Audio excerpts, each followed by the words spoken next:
But we have to really make difficult decisions.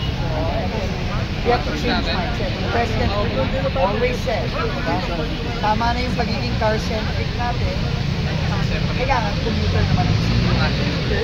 Kailangan natin, it's not easy. We have to do it. Ano ito, budget na ng lokal? No, DOTR to.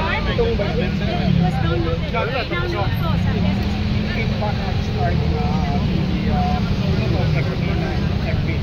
starting kami sa White Lakes and then one in Visayas.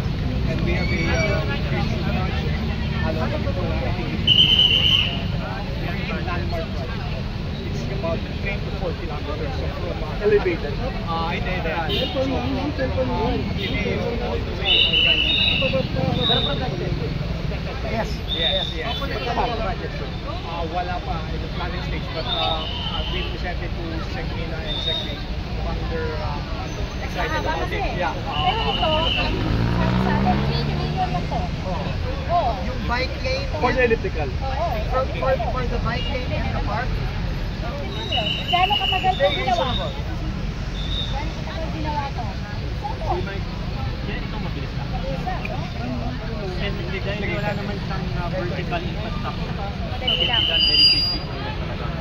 When you say protected, ano mga? Protected bike lane, elevated bike lane first lang. Wala pwedeng pag gumamit, hindi sila. Saka may pedestrian sa kapila. So it's really, this is I think sets a standard for pedestrians and bikers. They feel safe, hindi sila masasagasaan, protected, greenery. So kompleto eh. So we really admire what Quezon City has done. So maganda to, gayahin ko sa iba't ibang mga sinasagdan. Kaya yun. Sana ma-replicate to. Sana ma-replicate. QC is Ibang okay. mga- basta siguro may